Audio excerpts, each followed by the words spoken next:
आदरणीय मेरे प्रिय दोस्तों और भक्तों, आज आपके समक्ष श्री गुरु भक्तमाल सटीक से भक्त ध्रुव जी की कथा आपके समक्ष रख रहा हूँ।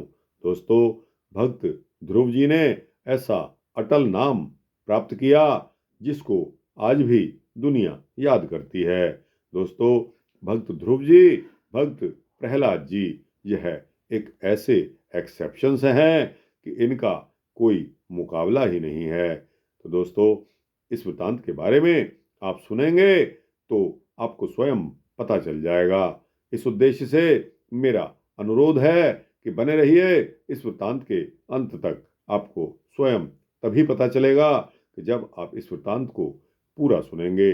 और हाँ दोस्तों, इस वृतांत को छोड़कर बीच में ना जाइए। आधा वृतांत सुनने से आप पाप के भागी बन सकते हो। तो दोस्तों, बिना समय गवाए आइए इस वृतांत को शुरू करते हैं। दोस्तों, यह बात सतयुग की है, जब सभी जीव सत्य बोलते थे। यह आदि काल का युग जो सतयुग कहलाता है, उसी युग में भक्त ध्रुव जी का जन्म हुआ, जिनके पिता का नाम उत्तानपाद था। इनके पिता राजा थे और उसी राजमहल में, उत्तानपाद राजा के राजमहल में ध्रुव का जन्म होता है। इनकी माता का नाम सुनीति था। वह बड़ी ही धार्मिक थी, नेक थी और पतिव्रता नारी थी। लेकिन यहाँ फर्क यह आ जाता है कि राजा उत्तानपाद की दो रानियां थी। छोटी रानी जो थी वो बहुत सुंदर थी, चंचल थी और ईर्ष्यालु भी थी। उसके पुत्र था। उसने अपने राजा को अपने सुंदरता के वश में किया हुआ था तथा राजा उसी के पास ज्यादातर रहते थे।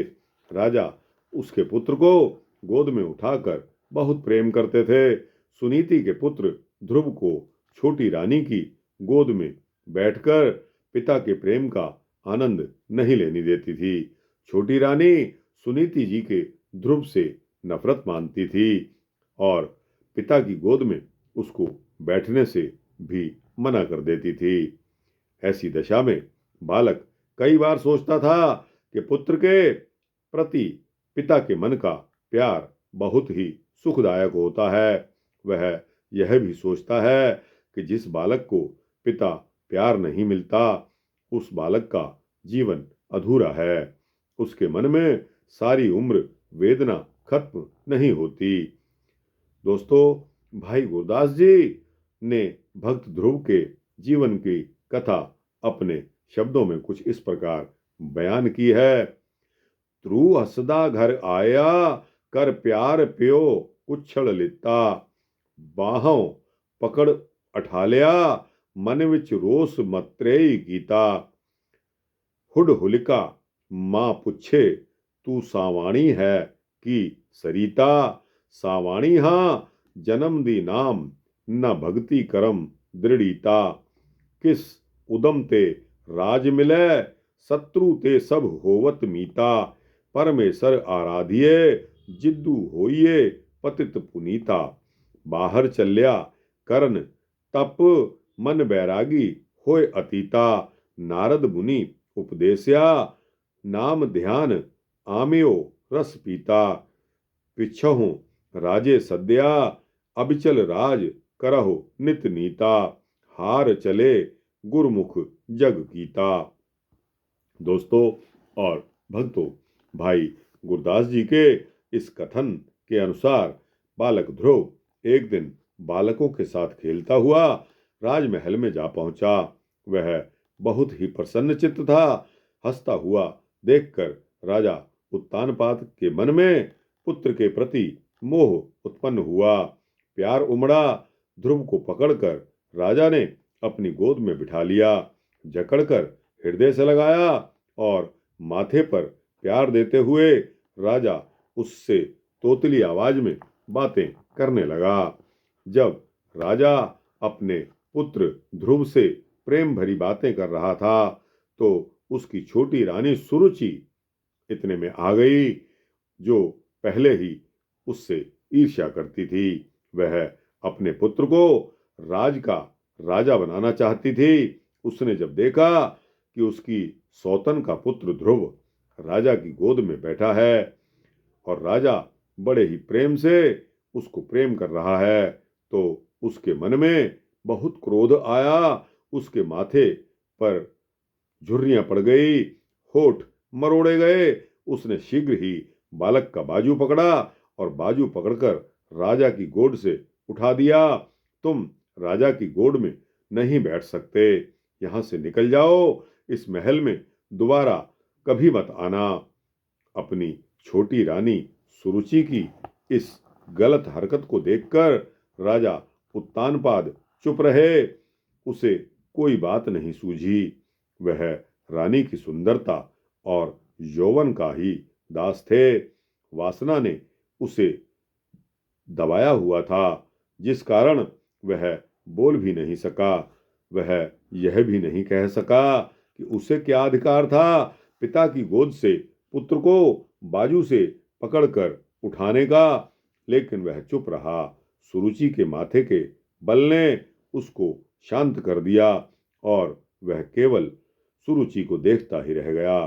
दूसरी तरफ बालक ध्रुव पिता की गोद से उठाए जाने के कारण इतना दुखित हो गया, उसे इतने दुख का अनुभव हुआ, वह आहें भरता हुआ अपनी मां की तरफ चला गया। उसने नन्हे पैर मुश्किल से चलने के लिए उसके बढ़ते थे। बालक बड़ा ही बुद्धिमान था। मन में सोचने लगा कि उसने अपने पिता की गोद में से उसे क्यों वंचित कर दिया गया। वह आखिर राजा का पुत्र ही तो था।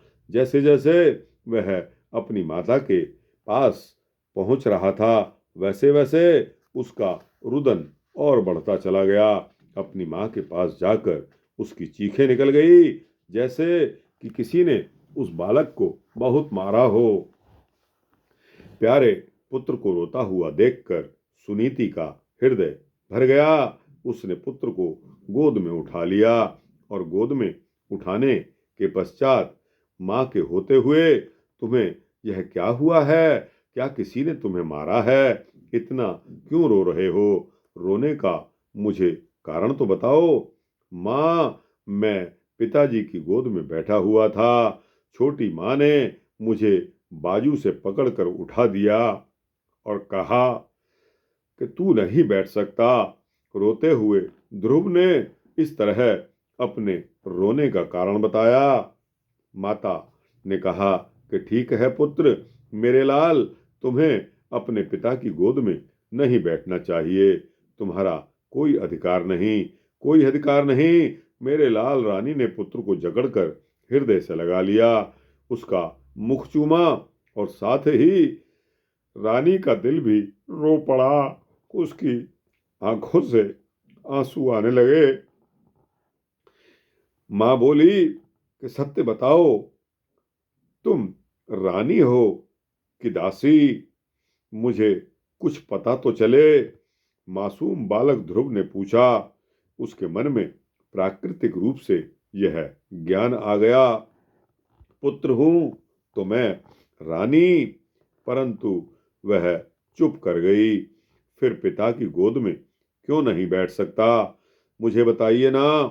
क्योंकि भक्ति नहीं की, माता ने कहा। भक्ति न करने के परिणाम स्वरूप आपकी यह दशा हो रही है। राज सुख भक्ति करने वालों को ही मिलता है। माता बताओ, फिर मैं क्या करूं जिस कारण मुझे राज सुख मिले? मुझे कोई राज सिंहासन से न उठाए और ना ही मुझे कोई डांटे। दोस्तों, 7 वर्ष की आयु के इस बालक के मन में ऐसे ऐसे प्रश्न आए, ममता से भरे हुए। मां ने कहा कि पुत्र, परमात्मा की आराधना करनी चाहिए। उसकी आराधना तपस्या के कारण ही तुम्हें राज सुख प्राप्त होगा। ध्रुव ने उत्तर दिया कि अच्छा माता, मैं ईश्वर की भक्ति करने जा रहा हूं। माता बोली कि पुत्र, अभी भक्ति करने का समय नहीं है, अभी तुम बालक हो। तुम्हारे जाने के बाद मैं क्या करूंगी? मेरा अस्तित्व पुत्र तुम्हारे साथ ही है। मुझे पहले ही कोई नहीं पूछता, और अगर तुम भी चले गए तो फिर मेरा क्या होगा? इस तरह रानी अपने पुत्र से प्यार करती हुई बोलती गई। उसके मन में चिंता होने लगी। एक माता भला अपने पुत्र को आंखों से कैसे ओझल कर सकती है? रात हो आई, परंतु ध्रुव को नींद नहीं आई। उसकी आंखों के आगे उसकी सौतेली मां का गुस्सा गुस्से से भरा हुआ चेहरा, बाहों से पकड़कर खींचने का दृश्य, राज्य और तपस्या का सारा ध्यान उसके दिमाग में चलता रहा। वह बेचैन सा होकर उठकर बैठ जाता। उसकी मां उसको देख रही थी।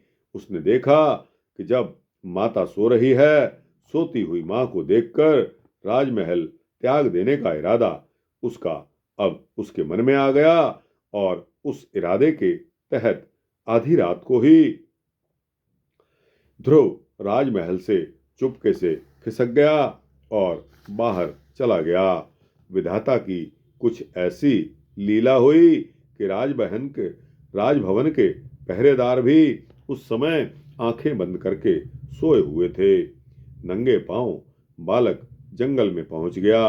रात का समय था, अंधेरा और भयानक जंगल, लेकिन वह निर्भयता से चलता गया।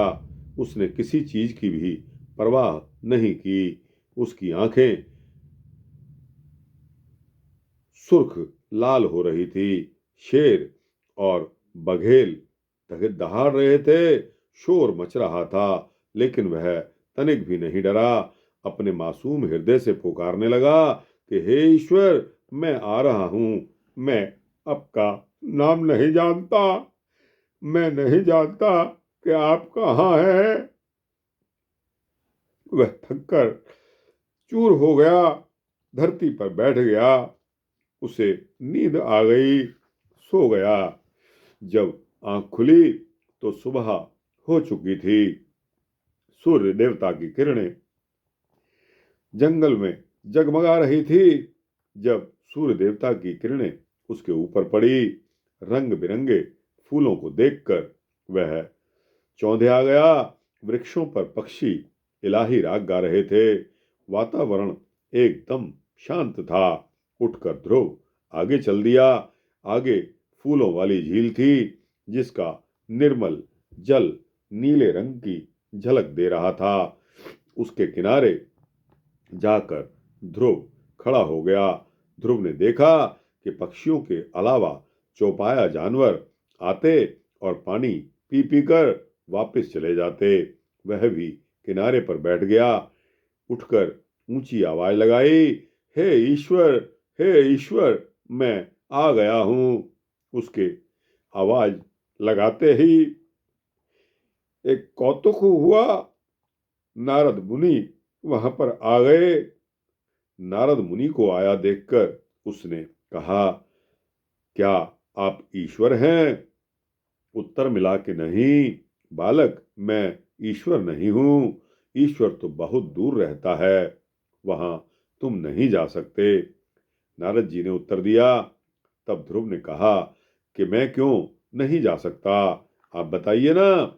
नारद जी बोले कि तुम्हारी आयु बहुत छोटी है।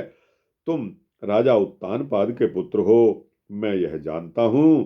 तपोवन बहुत दूर है। मार्ग में भयानक जंगल है। भूत प्रेत तुम्हें खा जाएंगे। भूख प्यास, बिजली, बरसात, शीत और गर्मी यदि तुम्हारा शरीर नहीं सहन कर सकता, आओ मेरे साथ, मैं तुम्हें तुम्हारे पिता के पास ले जाऊं। वह तुम्हें दे देंगे आधा राज्य। ध्रुव हंस पड़ा कि आधा राज्य? अभी मैं परमात्मा के दर्शन करने जा रहा हूं। अगर दर्शन कर लूंगा आधा राज्य तो क्या, पूरा राज्य अवश्य ही मिल जाएगा।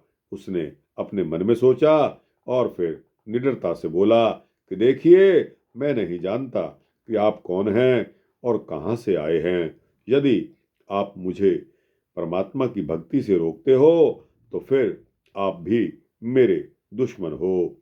आपके लिए केवल अच्छा यही है कि आप यहाँ से चले जाएं। उसने अपने मार्ग पर जाएं। कोई भूत प्रेत मुझे खा जाएगा तो उसमें आपका क्या जाएगा। मासूम बालक ध्रुव के मुख से इस तरह के वचनों को सुनकर एवं उसका दृढ़ विश्वास देखते हुए नारद मुनि आश्चर्यचकित आश्चर्यचकित रह गए। उन्होंने बालक की तरफ देखा और उपदेश दिया कि ठीक है बालक, बालक रूप में कोई तुम महान आत्मा ही हो। तुम्हारा विचार ठीक है, उचित है। परमात्मा की स्तुति करना सबसे अच्छा काम है। इसलिए यह मंत्र कंठस्थ कर लो। मैं आपको जो बता रहा हूँ। ओम नमो भगवते वासुदेवाय। ओम नमो भगवते वासुदेवाय।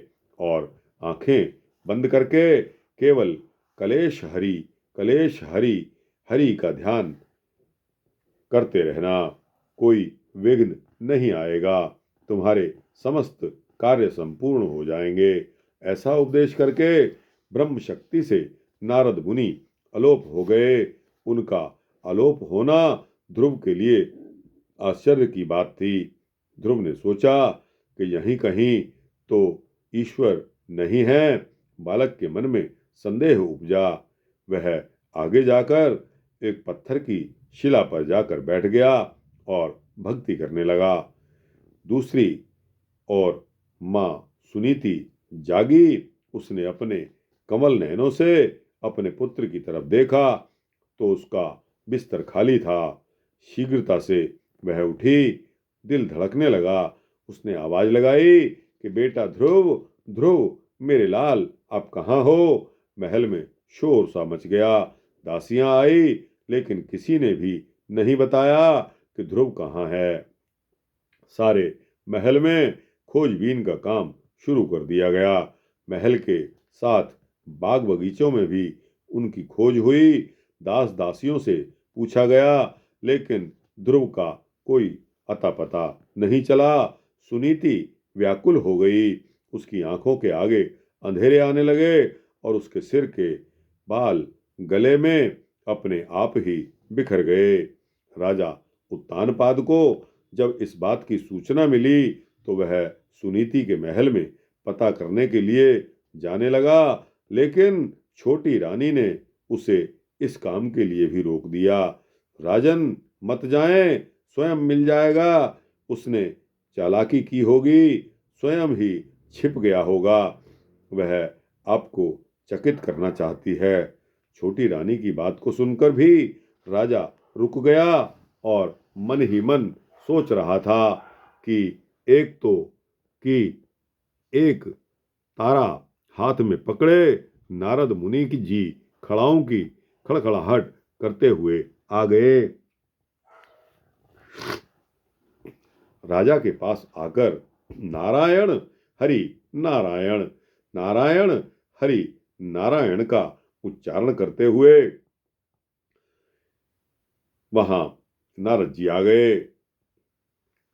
हे राजन, आज क्या बात है। आप बहुत परेशान से लग रहे हैं। क्या छोटी रानी ने आपको घूरा है क्या। नारद मुनि के मुख से यह वचन सुनकर राजा शर्मिंदा हो गया। त्रिकालदर्शी नारद मुनि को प्रणाम करते हुए राजन ने कहा कि हे मुनिजन, मेरी बड़ी रानी सुनीति का पुत्र ध्रुव राजमहल में कहीं खो गया है। उसकी चिंता है। कल उसे छोटी रानी ने मेरी गोद से उठा लिया था। उसी बात से नाराज होकर पता नहीं ध्रुव किधर चला गया है। हरि नारायण कथन करते हुए नारद मुनि बोले कि हे राजन, आपका पुत्र गुम नहीं हुआ। वह तो तपोवन में जाकर भक्ति करने लग गया है। राजन, उस मासूम का हृदय दुखाकर आपने बहुत भारी भूल की है। राज सुख के कारण तथा माया के चमत्कार से आप मोहित हो गए हैं। आपका पुत्र प्रेम हो सकता है, लेकिन नारी प्रेम ज्यादा प्रबल है। आप रूप एवं वासना के गुलाम हो गए हो, जिससे अपने पुत्र को आप प्यार नहीं दे रहे। रानी सुरुचि ने दुत्कार दिया, ऐसा कर्म और भेदभाव करने वाला पुरुष सदैव दुखी होता है। ध्रुव केशव कलेश की भक्ति करके राज सुख प्राप्त करेगा। ऐसी बातों को सुनकर राजा बहुत लज्जित हुए और ध्रुव का तपोवन में जाना सुनकर उनको हैरान कर गया। राजा ने नारद मुनि की ओर देखकर पूछा कि क्या सचमुच ही मेरा पुत्र तपोवन को चला गया है?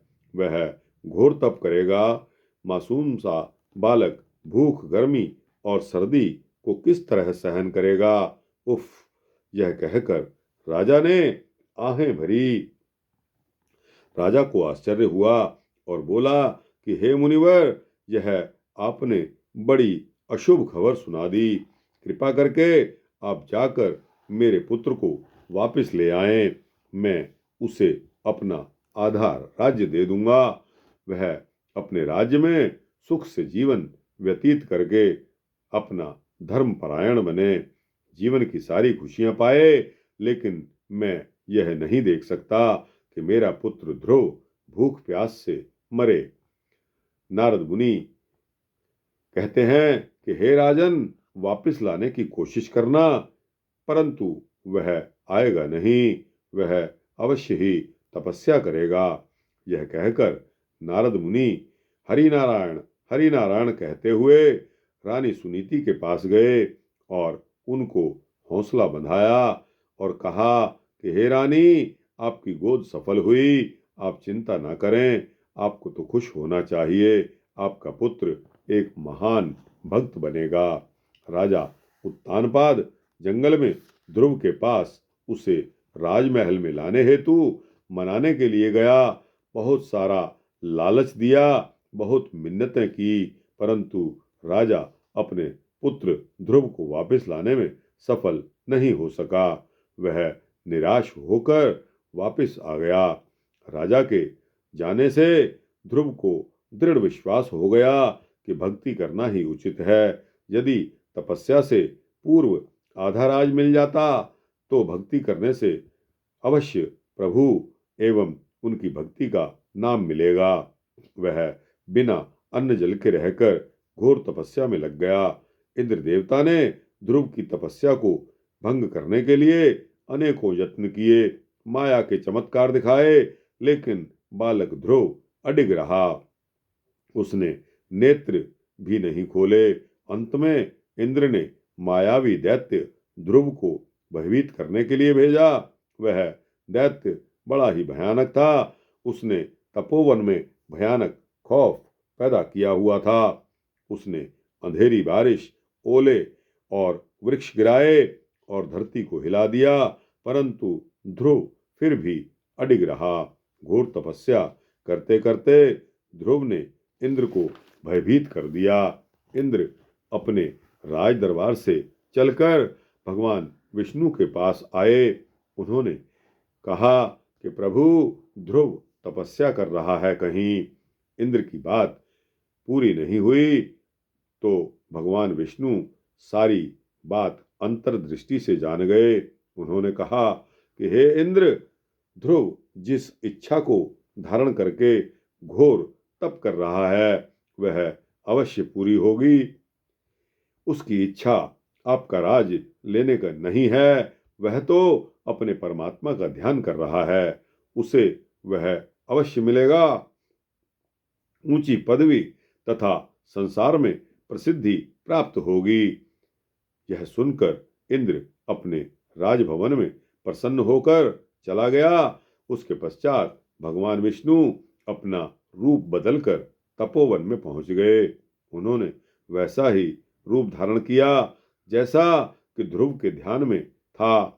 श्री हरि ने ध्रुव की कठोर तपस्या को भंग करके प्रसन्न होकर उसे दर्शन दिए। उसकी प्रसन्नता को देखकर श्री हरि ने वचन दिया, घोर तपस्या द्वारा तुमने हमारा मन मोह लिया है। जब तक सृष्टि रहेगी तुम्हारी भक्ति एवं नाम प्रसिद्ध रहेगा।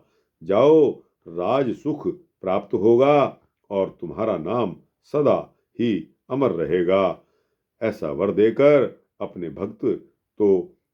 भक्त को घर भेजकर भगवान श्री हरि विष्णु अपने आसन की तरफ चले गए।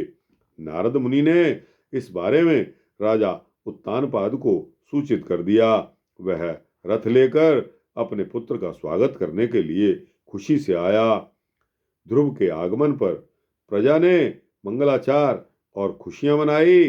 रानी सुनीति के लिए पुत्र के आगमन पर संसार फिर से रोशन हो गया। इस खुशी में उसने सबको बधाइयां दी। राजा उत्तानपाद ने अपने पुत्र को घोर तपस्या के फलस्वरूप अपना सारा राजकाज शासन सब सौंप दिया। श्री हरि के वरदान से ध्रुव का नाम राज करने के बाद संसार में अमर हो गया। आज ध्रुव तारे के नाम से याद किया जाता है। वह जीवन का एक अमिट और अडोल केंद्र है। हे जिज्ञासुजनों, जो भक्ति करता है वह उत्तम पदवी, मोक्ष तथा ख्याति प्राप्त करता है। सह सब भगवान की ही लीला है। तो दोस्तों, यह ध्रुव जी के बारे में जो आप वृतांत सुन रहे थे, यह श्री गुरु भक्तमाल सटीक से लिया गया था और यह वृतांत यहाँ समाप्त होता है। आपको कैसा लगा? अच्छा लगा हो तो इसको लाइक और शेयर करते हुए अपने दोस्तों, भक्तों, मित्रों, जिज्ञासुओं तक पहुँचाना। दोस्तों, कमेंट सेक्शन में अपने कमेंट्स, अपनी राय अवश्य देना और इस चैनल को सब्सक्राइब कर देंगे तो आपको इसी तरह के सूक्ष्म भक्ति वृतांत समय से मिलते रहेंगे। जय बालक ध्रुव की, जय प्रहलाद जी की।